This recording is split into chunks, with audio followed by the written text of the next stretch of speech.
지역의 대표 스피커 두 영맨들의 화끈한 토론 한판 YMCA 토론 시간입니다. 오늘도 두 분 영맨과 함께하겠습니다. 여수와 순천 YMCA 김대희 김석 총장님 어서 오십시오. 네, 안녕하십니까. 안녕하세요. 네, 어서 오십시오. 자, 한 주간 또 어떻게 잘 보내셨습니까, 김대희 총장님? 네, 뭐 저희 여수 YMCA는 지난 화요일 날 정기총회를 마치고요.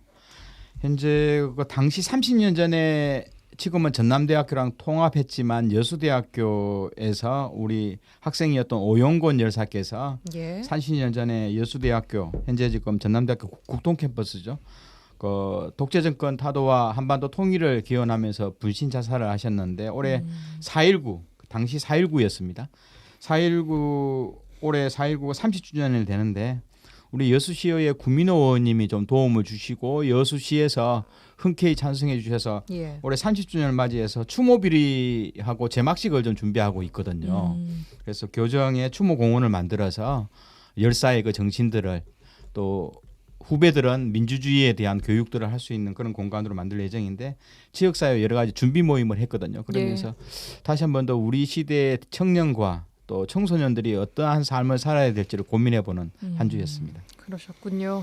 김석 총장님은 오늘따라 평소보다 편안하게 입고 오셔서 그런지 분위기가 좀 달라 네, 보입니다. 오늘 그 YMCA에 짐도 옮기고 좀 노동이 있어가지고 직원이 들어와서 기분이 좋답니다. 저번에 말씀하셨던 새로운 그 소식은 귀한 새로운 직원. 귀한 직원이 예. 들어와서 잘 모시고 있고 잘 지금 현재 하고 있는데 너무 마음에 이름은 쏙 드세요? 최병광이고 두 번 예. 연속 지금 실명 언급하셨어요. 마을공동체센터에서 일을 하다가 같이 일을 하면 좋겠다라고 했는데 이 청년인데 너무 그러니까 지역사회에서 평판도 너무 좋고 YMC에서 일하는 걸 사람들이 질투할 만큼 그래서 YMCA 일한다고 하니까 아니 왜 거기서 일하냐 누군가는 그랬대요. YMCA가 비정규직인데 왜 거기서 일하냐고. 그래서 되게 훌륭한 직원이 와이 들어왔구나. 그래서 그 직원과 함께 예. 2월 9일 월요일 날 정기총회를 정말 성황리에 잘 마쳤습니다. 다른 직원분들이 서운하시겠어요 지금. 작은 직원분들도 더 훌륭하죠. 다른 직원분들 더 훌륭한데 왜 김대희 총장님도 아실 거예요. 시민단체 신규 실무 직원이 들어오기가 굉장히 어려운 어렵거든요. 정도. 시민운동과 청소년 파트는 없어요. 그렇죠. 위탁기관은 많이 들어왔다 많이 나가는데 본관에 들어온 건 참 쉽지 않은 일이에요. 천년기념물입니다. 그래서 지금 YMCA 지금 이미경이라고 하는 또 독보적인 또 간사명이 있어요. 오늘 이야기 다 나옵니다. 하고 저희 주제 토크 네, 준비되어 있는 거 아시죠? 알겠습니다. 예. 예, 그래서 그렇게 됐고 그다음에 이제 최근에는 그 공정, 정당함, 또 AI 도입 이것이 조직에 어떤 영향을 미치는가라고 하는 것에 대해서 저 같은 개인적으로 좀 공부하는 좀 시간을 그 함께 좀 참여를 했고 그다음에 무엇보다 이제 앞서 김대희 총장님이 하시는 말씀 제가 조금 울컥한 게 있는데 이 오영곤 열사가 1996년이거든요. 제가 그때 우리 순천대학교 총학생회 부회장이었습니다. 그래서 그 당시 상황을 뭐라 그래야 될까요? 생생하게 기억하고 있죠. 생생하게 기억하고 있고 여수대 국동 캠퍼스 현장에 가서 여수대학교 학생들 조직화하고 또 그 연결식 할 때 그 전체적으로 행진을 제가 좀 주도하고 막 그래서 그 상황이 좀 기억이 많이 남고 조금 좀 미안한 감도 좀 없지 않아 있는 것 같고 그래서 하여튼 오영곤 열사의 추모를 하는 여수 시민사회의 결정에 박수를 보낸다 이런 말씀 꼭 드리고 싶습니다. 알겠습니다. 자, 오늘 준비한 주제로 넘어가 보도록 할 텐데요. 계속해서 전남 광주 행정통합 이야기를 안 할 수가 없을 것 같습니다. 일단 특별 법안이 여당 주도로 국회 행안위 소위와 또 행안위를 신속하게 통과를 했고요. 국민의힘은 양도구역이다라면서 비판하고 있습니다.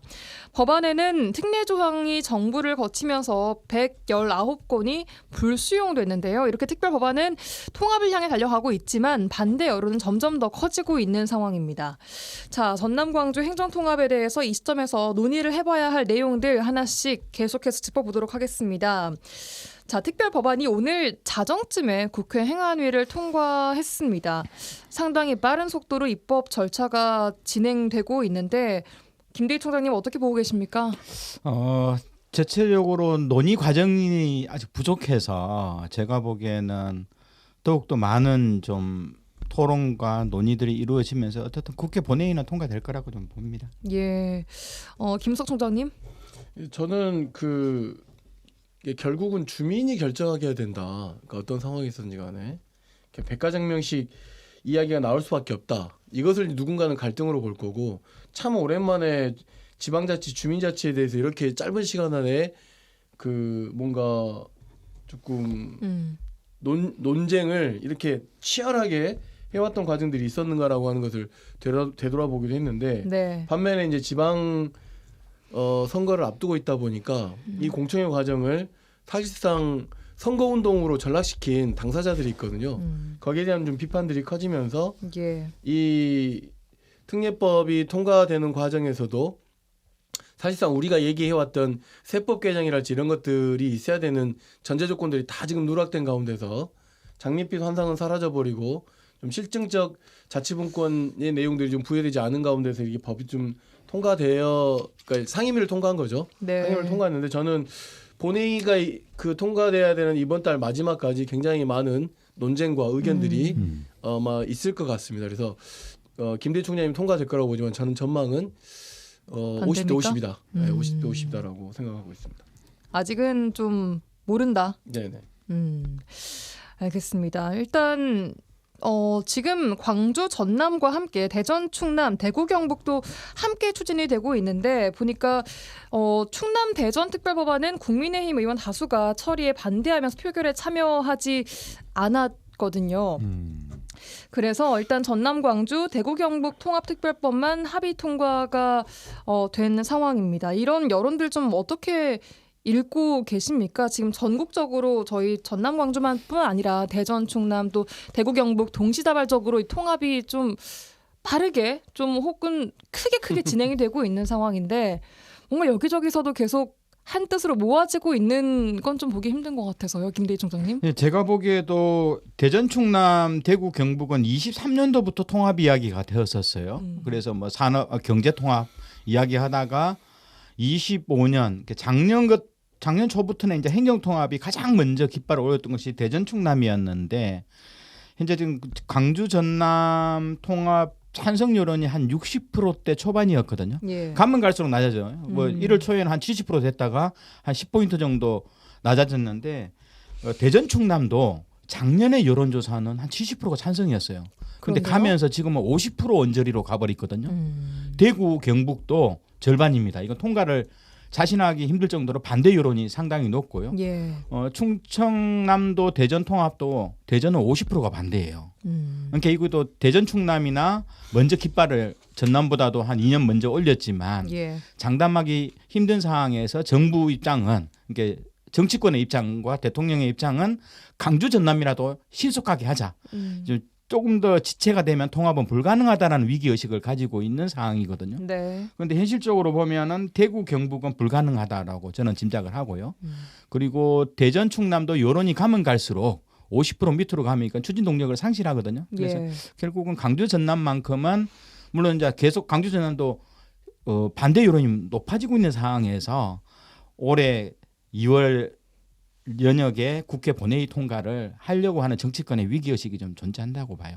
통과는 될 것 같지만 아슬아슬하게 이렇게 갈 것이다 계속. 네, 좀. 일단은 뭐 정부의 중앙 관계된 부처들, 행안부나 기재부 입장도 그렇고요. 네.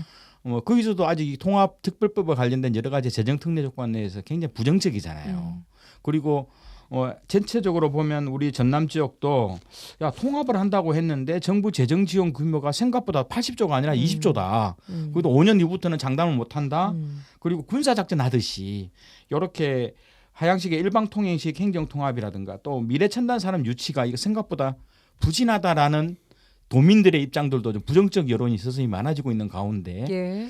어떻든 정치권 입장은 막무가내로 갈 가능성이 있기 때문에 심각한 논의들은 있을 거다 저는 이렇게 봅니다. 알겠습니다. 일단 뭐 전남, 광주, 대구, 경북은 합의 통과, 충남, 대전은 일단 국민의힘이 참여를 하지 않아서 통과는 됐습니다. 셋 다. 어떻게 보고 계십니까, 김 저는 총장님? 뭐 광주 전남 통합과 다른 지역 통합이 크게 다르지 않다고 생각해요.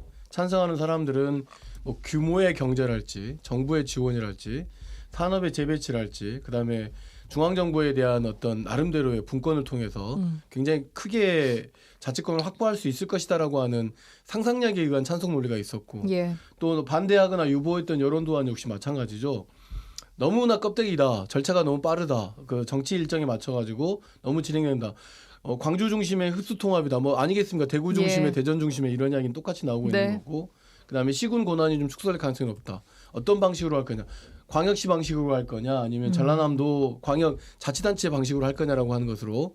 그래서 시군 자치권이 축소되느냐 아니냐 이런 것들이 있기 때문에 이런 것들이 반대 유보 여론이 거의 동일하다고 저는 생각하는데 네. 핵심은 그런 거죠. 이건 다 백가쟁명식으로 논의할 수 있는 거예요. 민주주의적 절차란 말이에요. 핵심은 뭐냐면 그렇다 하더라도 누가 결정하게 할 거냐는 거죠. 결국은 주민이 결정하게끔 하는 방식으로 간다고 하면 이 백가쟁명의 토론이 결국은 국민이 결정하는 방식으로 진행된다고 하면 저는 무리가 없다고 생각되는데 네. 그런 절차 없이 정치적 합의와 그러니까 앞서 김대희 총장이 말씀하신 탑다운 그건 누가 주도하냐는 거죠. 정부나 일부 국회의원들이나 정치인들이 좀 주도하는 방식이다 보니까 예. 갈수록 물음표였던 것들이 이런 식의 방식이면 좀 걱정인데라고 하는 안 걱정이 좀 되겠는데? 높아지는 이렇게, 예, 좀 고개를 처음에는 될 수도 있겠어라고 하는 것들이 이러면 좀 걱정인데라고 하는 것들이 좀 높아지고 있는 거고 최근에 전남 동북권 같은 경우도 도대체 우리에게 여수 순천 광양에서 얻는 실익은 뭐야 실증적 이익이 뭐야라고 하는 이야기로 돌아서니까 전남 동북 권역에서는 뭐지? 이거 지난번에 전남 안에서는 서부권과 동북권에 이렇게 나눠져 있어가지고 정치적 권력이 그쪽에 집중되더니 이제는 우리가 가지고 있는 산업적 기반이 전환해야 되는 중요한 기회 차원에서 새로운 산업 전환 없이 광주 중심으로 뭔가 권한이 집중된다라고 하면서 경제 영역에 있는 사람도 마찬가지고 예. 그다음에 산업에 있는 영역이 있는 사람 마찬가지, 자치 공부하고 있는 사람도 마찬가지고 정치권에서도 약간 조금 뉘앙스들이 조금씩 바뀌어가고 있다라고 하는 느낌을 받고 있습니다. 그렇습니다. 말씀하신 대로 본회의 통과 아까 김석 총장님 50대 50인 것 같다 했는데 네. 그럼 지방선거 이전 통합도 어려울 수 있다라고 지금 보고 계시는 겁니까? 저는 이제 반대 여론이 높아진다, 유보 여론이 높아진다기보다는 그 유권자들이나 현실적으로 지금 상황을 보고 있는 것이다라고 하는 것이고 그럼에도 불구하고 어떤 규모의 경제나 이런 쪽에 어떤 이익 중심, 이해 중심으로 이번엔 통합해야 돼라고 하는 여론이 설 이후에도 지속된다고 하면 저는 통과하는 데 큰 문제가 없는데 네. 지금처럼 뭐 300 몇 개의 권한이 100열 몇 개의 권한이 뭐 삭제되어 버리고 실질적으로 자치 권한이 부여되지 않는다라는 것들을 어떤 유권자들이나 주민들이 알게 된다라고 한다면 예. 좀 달라질 수도 있을 거라고 보고 세 번째는 그런 거죠. 주민투표 못하면 광주시장 전라남 도지사 도교육감들이 나서서 주민들한테 사과해야죠. 이번 광역통합은 마치 주민투표 없이 해도 돼 이런 정말 반민주적 발언을 공청회에서 해대고 있단 말이에요. 그러면 주민들이 바보들입니까? 그런 이야기를 듣고 얼마나 낭패감을 느끼겠어요. 주민투표를 이번에는 못하게 됐습니다. 정말 사과드립니다. 다만 주민투표를 할 수 있는 여건에 막기 위한 최소한의 방법이라도 어떤 절차 과정에 밟겠습니다. 이게 정치를 하는 사람들의 기본적인 원리죠. 이런 이야기를 하는 사람들 절대 지방선거에서 뽑으면 안 돼요. 예, 그런 의미 이런 어떤 주민들과 함께 하려고 하는 마음들 사과를 하고 뭔가 더 보완을 하겠다라고 하는 것들이 설득되지 못하면 저는 국회 통과가 쉽지 않을 거다. 그래서 저는 50대 50으로 보고 있습니다. 김대희 총장님이 네. 지금 지역 내에서도 반대 여론들 방금 말씀 주신 부분들이 계속 튀어나오고 있는데 그 상황에서 특례법안까지 일단 통과가 됐단 말이죠. 다음 주에 있을 설 민심도 되게 중요할 것 같다는 생각이 드는데요. 네네. 그런데 이제 정치권 일정 속에서는 대통령하고 정치권은 그러니까 더불어민주당이죠. 예. 일정은 정해놨어요. 왜냐하면 여러 가지 세부 법안의 여러 조건들에 대해서는 일단은 6월 3일 지방선거를 맞이해서 시장과 시의회는 구성한다. 예. 무조건. 그러면서 예. 7월 1일 날 통합시는 출범한다. 그 나머지 4년 동안 문제가 된 것은 논의하겠다. 요 법안이거든요. 그러니까 선거는 무조건 하겠다. 그래서 통합시장 한 명 뽑고 한 80여 명의 통합시의회를 선정해 놓고 출범을 시켜놓고 논란거리들은 4년 동안 조정해서 풀겠다. 이 법안이니까 일단은 통합특별법은 통과가 되고 선거는 그대로 이제 120일 후 6월 3일 선거는 가는 행태. 요건 일정인데요. 요것은 쉽사리 변화되기는 힘들 거라고 봅니다. 민심이 막 이렇게 반대 여론들이 나와도 이것은 일단 가긴 갈 것이다. 지금 여기서 정치권은 열차가 출발했습니다. 그렇죠. 멈추거나 출발하긴 되돌린다면 했죠. 예. 이건 더불어민주당의 강주 전남의 지역적 기반은 상당히 허물어지고요. 이건 대통령이 첫 번째 맞이하는 정치적 실패거든요. 이재명 대통령이 예. 그동안 뭐 최근에 서울 부동산 정책도 지금 성공 분위기잖아요. 반대 여론이 적어요. 그런가요? 네, 그런 상황에서 강주 전남 통합이 실패한다면 이재명 대통령은 정치적으로 처음으로 실패하는 행태가 되기 때문에 상당히 이건 되돌리기는 힘들 거다. 이렇게 실패 보는 좀 거죠. 하면 어때요? 실패 좀 하면 저희야 어때요? 뭐 당연히 실패하고 네. 좀 논란을 가서 4년 이후에 실패를 선거를 두려워하면 한다면 안 되지. 좋지만 정치적 결정이라는 것은 상당히 많은 부담거리를 가지고 그리고 있다. 이런 문제가 성공 실패 이런 개념보다는 네. 저는 이제 절차적으로는 법적으로는 가능한 거예요. 현실적으로. 예. 근데 정치적으로는 지금 그 뜨겁던 것들이 좀 식어지고 있는 거죠. 그러니까 그렇게 되면 어떻게 되겠냐? 본회의 통과되고 투표부 통과되고 난 뒤에 전라남 도의회 광역시의회의 의견을 들어서 통합하는 과정을 가져가겠죠. 그리고 안고 있는 모든 그 갈등과 조금 걱정거리들은 어떻게 하겠습니까? 이월을 시키는 거죠. 출범 이후로 출범 이후로 이월 시켜가지고 어쨌든 그 통합특별시장이 가지고 있는 그 막강한 권한들을 과정해서 결국은 이제 그 정돈할 가능성이 높지만 이 이월된 갈등의 그 파고가 그 크기가 얼마나 클지는 그때 가봐야 알 정도로 모두가 다 알고 있는 거죠. 사실은. 파고가 얼마나 클지에 따라서 최일본이 그거 이게 아니에요. 행정이 네. 실패하지 않으려고 성공시켰는데 그 성공이 진짜 성공인지는 네. 이제 그때 네, 가서 봐야 그렇죠. 될 것 같은데. 청사 문제부터 아마 청사 문제부터 아마 차차 좀 난리가 날 얘기를 거예요. 해 보도록 하죠. 일단 그 어제 행안위 통과한 특별 법안 386개 특례 조항 중에 119개 조항, 그러니까 30% 정도가 불수용됐습니다. 정부에서 이거는 받아들일 수 없다라고 했단 말이죠.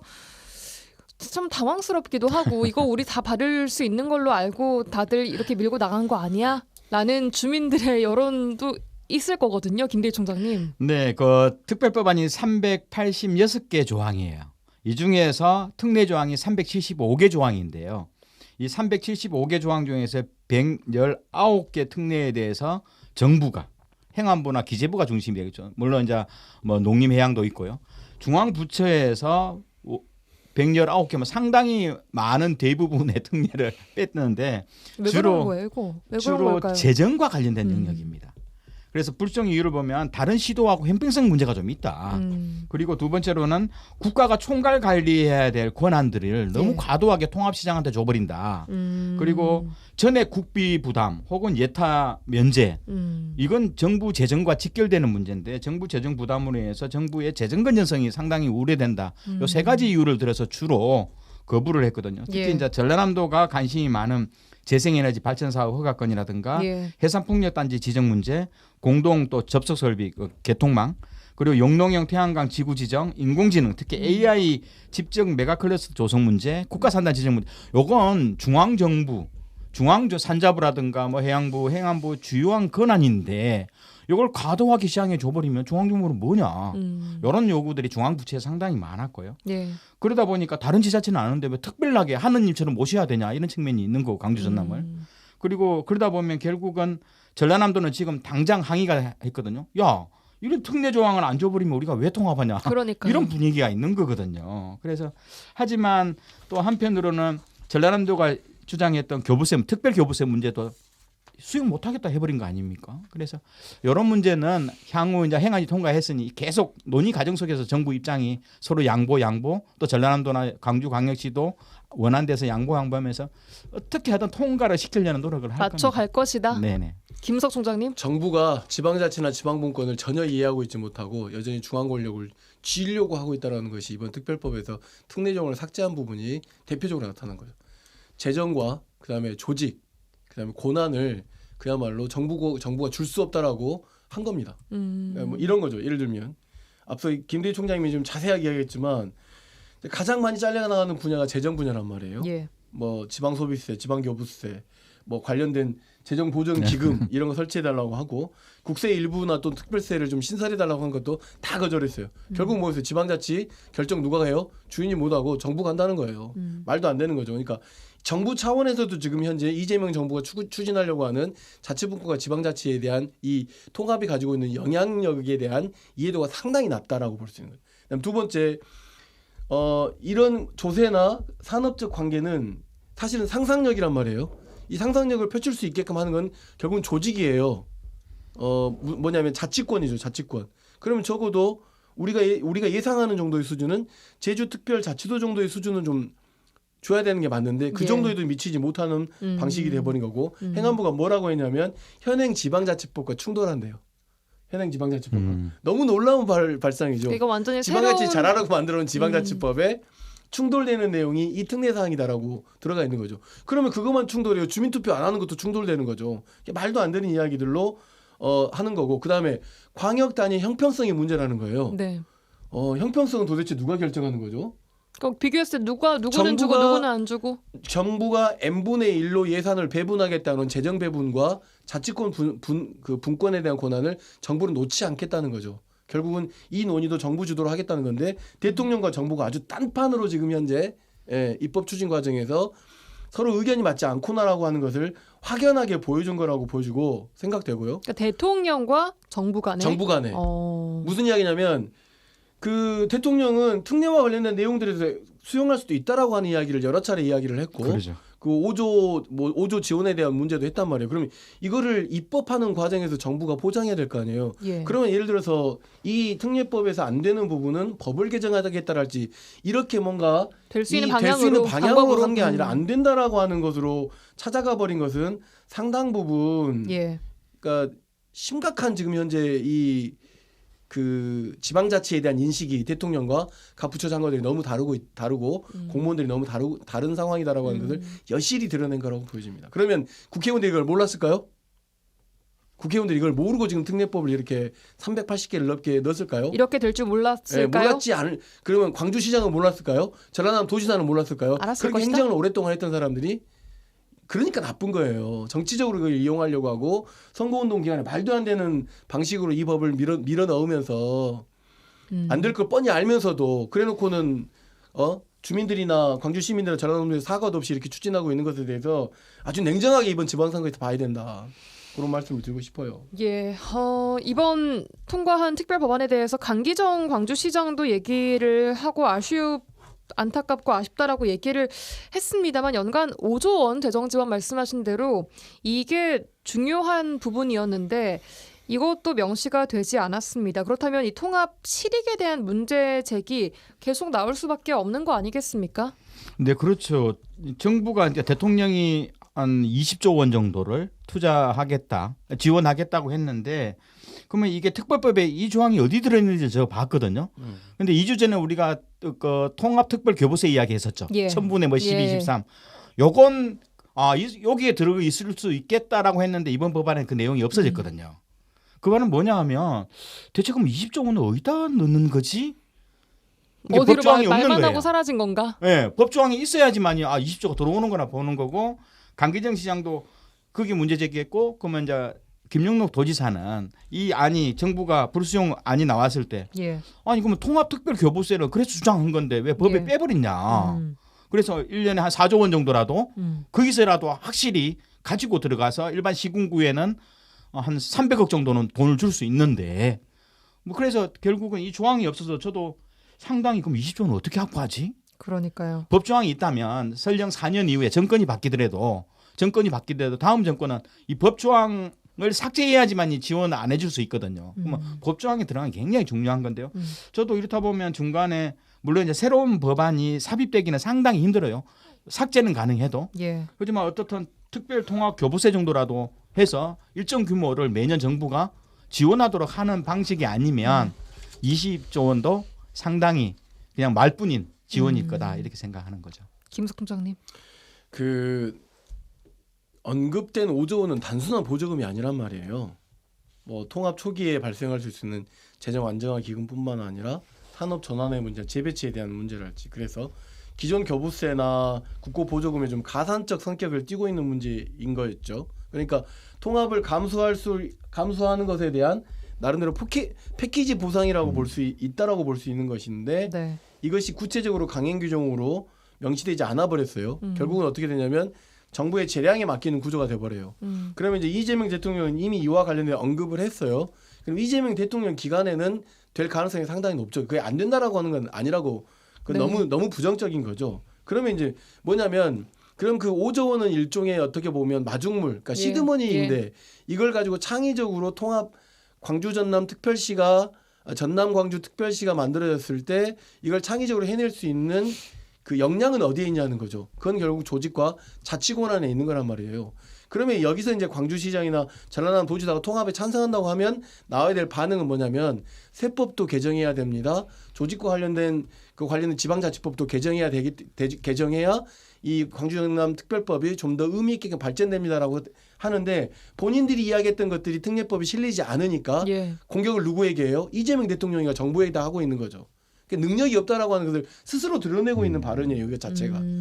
이재명 대통령이 이 말을 거둬들이지 않았어요. 그러면 이재명 대통령 5년 안에는 어쨌든지 간에 25조에 대한 이야기도 있고 그다음에 이재명 대통령이 이